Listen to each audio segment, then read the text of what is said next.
नमस्कार. आपण अनेकदा पाहतो की एकट्याने जे काम शक्य होत नाही, तेच काम एकत्र आल्यावर सहज होतं. पण हे नक्की घडतं कसं? याच प्रश्नाचं उत्तर आपल्याला सामाजिक गट कार्याच्या म्हणजे सोशल ग्रुप वर्कच्या प्रवासात मिळतं. ही एक अशी जबरदस्त प्रक्रिया आहे, जी व्यक्ती आणि समाजाला एकत्र आणून मोठे बदल घडवण्याची ताकद ठेवते. हाच तो महत्वाचा प्रश्न, की साधी गर्दी बदलाची एक मोठी शक्ती कशी बनते? ह्यामागे नक्की काय आहे? हे काही आपोआप घडत नाही, नाही का? याच्यामागे खूप विचारपूर्वक केलेली एक पद्धतशीर प्रक्रिया असते. आणि त्या प्रक्रियेलाच म्हणतात सामाजिक गट कार्य किंवा सोशल ग्रुप वर्क. आता हे फक्त लोकांना एकत्र जमवणं नाहीये बरं का, तर त्या गटाची जी एक सामूहिक ऊर्जा असते तिला एका सकारात्मक दिशेने एका चांगल्या कामासाठी वळवण्याची ही एक विचारपूर्वक आखलेली पद्धत आहे. चला तर मग आता या प्रवासाला सुरुवात करूया आणि ओळख करून घेऊया त्या काही दूरदर्शी लोकांची, ज्यांनी खरं तर या संपूर्ण क्षेत्राचा पाया रचला. यामध्ये पहिलं नाव येतं ते म्हणजे ग्रेस कॉयल यांचं. त्यांना या क्षेत्रातील एक महत्त्वाच्या संस्थापक म्हणून ओळखलं जातं. त्यांनी काय म्हटले बघा, की गट म्हणजे फक्त काही लोकांचा समूह नाही, तर तो एक असा प्लॅटफॉर्म आहे, एक असं माध्यम आहे, जिथे व्यक्ती स्वतःची वाढ करू शकते आणि समाजात एक सलोखा निर्माण होऊ शकतो. खरंच किती सुंदर आणि खोलवर विचार आहे हा.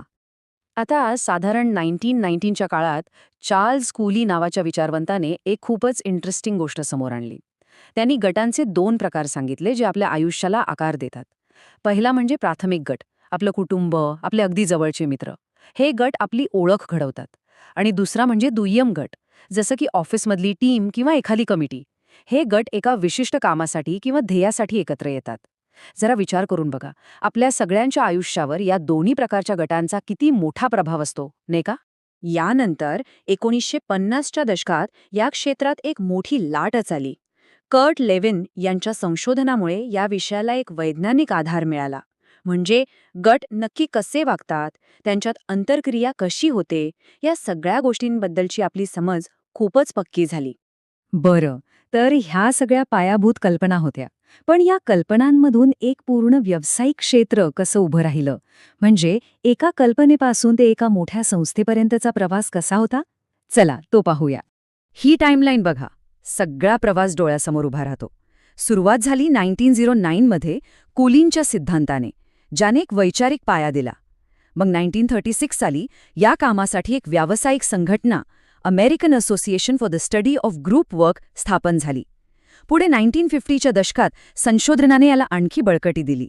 आणि शेवटी 1955 मध्ये national association of social workers म्हणजे NASWच्या स्थापनेने गटकार्याला समाजकार्याच्या मोठ्या क्षेत्रात एक अधिकृत स्थान मिळालं.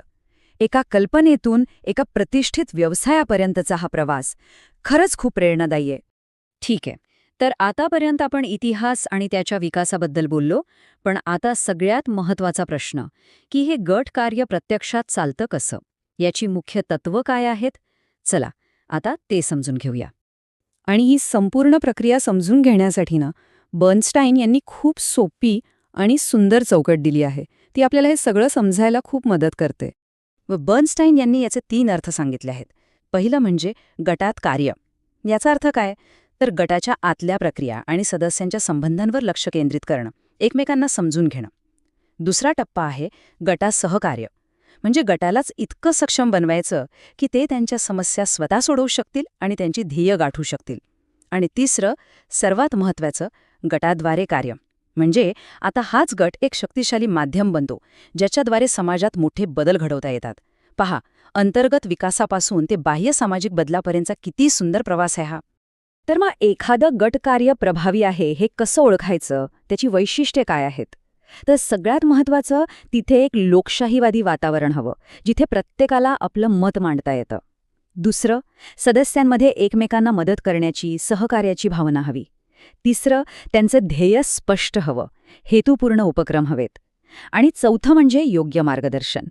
जेव्हा या सगळ्या गोष्टी एकत्र येतात, तेव्हा तो गट खऱ्या अर्थाने यशस्वी होतो. आता आपण जवळजवळ शेवटच्या टप्प्यात आलो आहोत. आणि इथे एक प्रश्न निर्माण होतो, की या सगळ्यात जुन्या संकल्पना आहेत, पण त्या आजही इतक्या महत्त्वाच्या का आहेत? गटाची ही शक्ती आजही टिकून आहे का? चला पाहूया. याचं उत्तर खूप सोपं आहे. कारण गटकार्याची जी मूळ उद्दिष्ट आहेत ती आजही तीच आहेत, ती बदललेली नाहीयेत. पहिलं व्यक्तीच्या गरजा पूर्ण करणं आणि दुसरं समाजात एकोपा आणि सलोखा निर्माण करणं.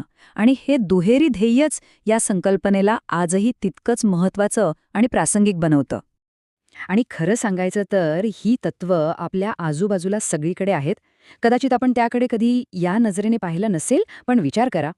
थेरपी सेशन्स, सपोर्ट ग्रुप्स, इतकंच काय आपल्या परिसरातले एखादे सामुदायिक प्रकल्प, जसं की स्वच्छता मोहीम, या सगळ्याच्या मुळाशी सामाजिक गटकार्याचीच तत्त्व आहेत. आणि जाता जाता एक प्रश्न आपल्या सगळ्यांसाठी. भविष्यात अशा कोणत्या समस्या असतील, अशी कोणती आव्हानं असतील, जी कोणतीही एक व्यक्ती एकटी सोडवू शकणार नाही, ज्यासाठी आपल्याला म्हणजे लोकांना एकत्र येऊन संघटित गटांच्या रूपातच काम करावं लागेल? या प्रश्नावर नक्की विचार करण्यासारखा आहे.